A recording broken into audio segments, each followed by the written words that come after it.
Alright, today we're going to talk about looksmaxing. What are my thoughts on looksmaxing? Well, in most cases I think it's stupid and it's a waste of time. I'm going to break it down here for you. First of all, let's start off with height. Take me for example, I'm 5'4". I've been 5'4" since I was in middle school. I never had a growth spurt. I remember my family used to mark on the wall with a pencil, like a lot of families do, you know, watching their children grow. I just never grew. Shitty genetics, I guess. You know, I could go on eBay right now and buy height increasers. They're relatively inexpensive. I think they're only like $10. You probably even get them cheaper than that. And get 3 inches of height. I could go to the store, buy a hefty duty pair of boots with a thick rubber sole, a 2-inch sole. Now I'm not real good at math, but I think 3 inches plus 2 inches equals 5 inches. I put these height increasers in these boots. That's 5 additional inches to my 5'4" frame. So now I am 5'9" tall. Do you really think that's going to change my fucking life? Now I am average height for a man here in the United States. I think the average height for a man in the United States is like 5'9", 5'10". You really think that's going to change my life? I mean, maybe if I was living in China, where the average height is like 5'4", maybe I'd be hot shit there. But here, no. I don't think women are going to be impressed with me. I think height increasers would help if you're already relatively tall. If you're a guy that's like 5'11", and you add an additional 5 inches to your height, okay, that could make a difference. Women might all of a sudden be more interested in you. Men would treat you with more respect. That could be a game changer. But the funny thing is, you already have to be relatively tall for it to make a difference. And if you don't believe me, if you think I'm just being negative, like some of these PUAs would say, oh, kickspassion is just negative. He dwells on negative thoughts. Hey, listen, you can do the experiment yourself. Go on eBay.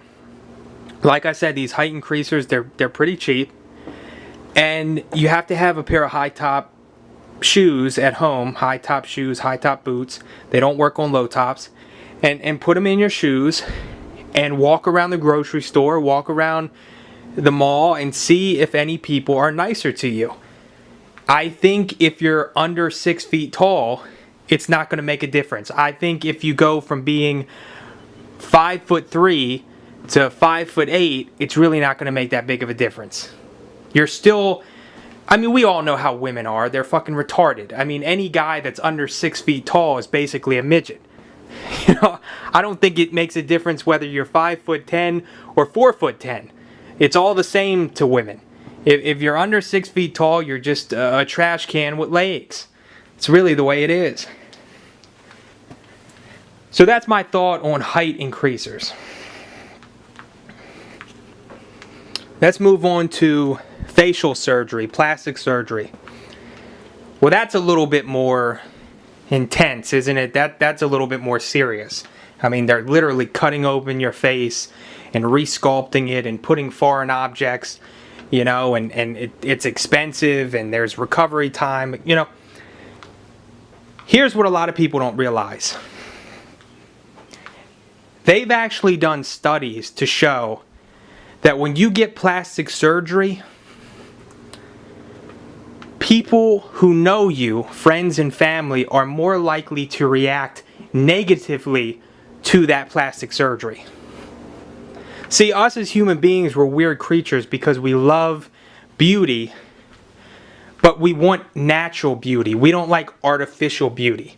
Why do you think these celebrities that we know and love, we grew up watching their movies, listening to their music, why do you think it is when they get a nose job or they get breast implants or a hair transplant, they get heavily criticized by everyone because we knew what they looked like before. We spent years and years and years looking at their face and looking at their body, and now they've artificially changed something. They might look better now, but we know it's artificial. So, could plastic surgery work? Like I said, it's very expensive. That's problem number one, is that you have to save up the money. I don't think anybody watching this channel is a millionaire. I don't think any of you people make $100,000 a year even. But let's just say, by some miracle, you save up the money and you can get your face fixed. You would almost have to move to a different location or change your whole group of friends to reap the benefits of that plastic surgery. So it's a big investment, and there's no guarantee that your life is going to get that much better anyway. So that's kind of how I feel about facial surgery. Is can it help? Yeah, it can help, but I mean, even put it this way, the best time to get plastic surgery is when you're a kid.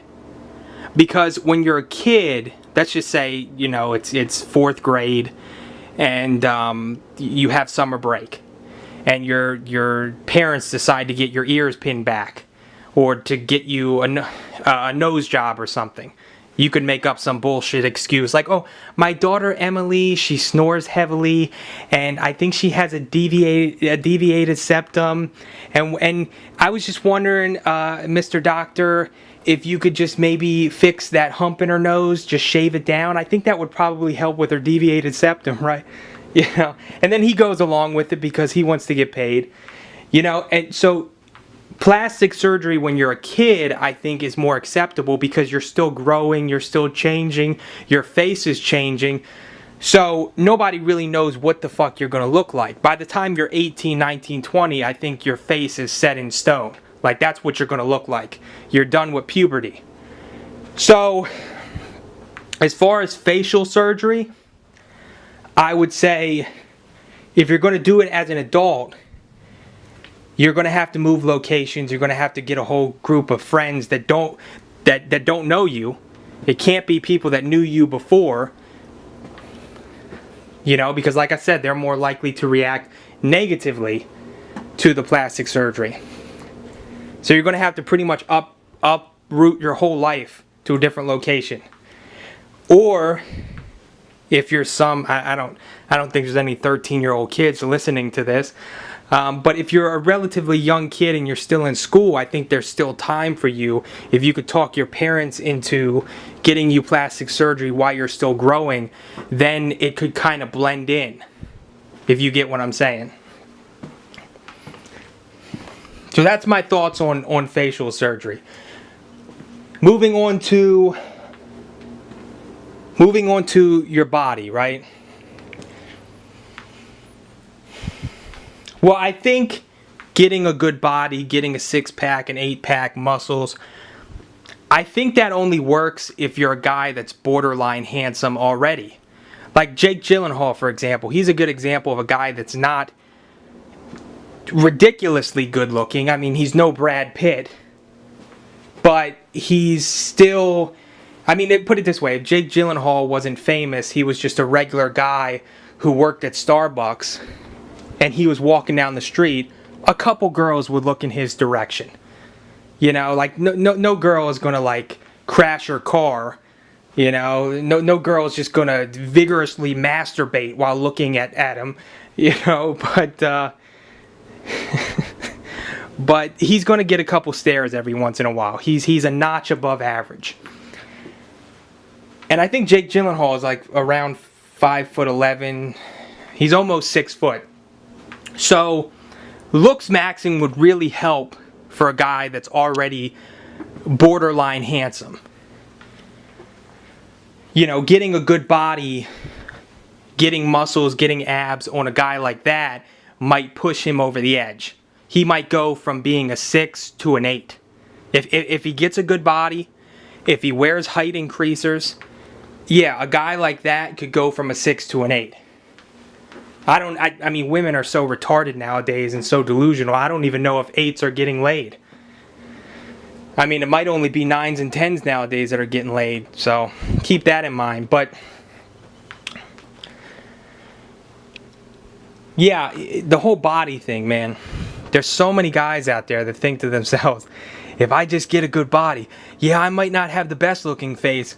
I might not be the tallest, but I'm going to get a rockin' hard bod and then women are going to love me. It kind of reminds me of that Red Pill Brotherhood guy. I used to give him so much shit. Red Pill Brotherhood, for those that don't know, was this kid in the MGTOW community. He was like 20 years old and he had this great body. He was like a meathead, musclehead, and he was still a virgin though. That was the funny thing, is that he dedicated, well, it's not funny, I feel sorry for the kid. He dedicated like years of his life to like bodybuilding, and he went on this strict diet, and he still couldn't get any pussy because he has like the most boring looking face of all time. He doesn't have an ugly face, he doesn't have a good looking face, it's just plain.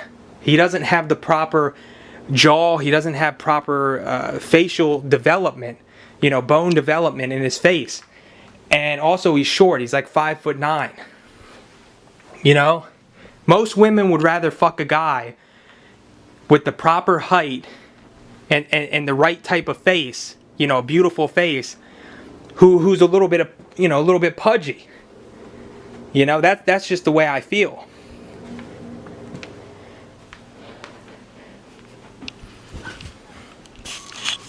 You know, I mean, that makes sense to me, doesn't it? It would explain to you, it would explain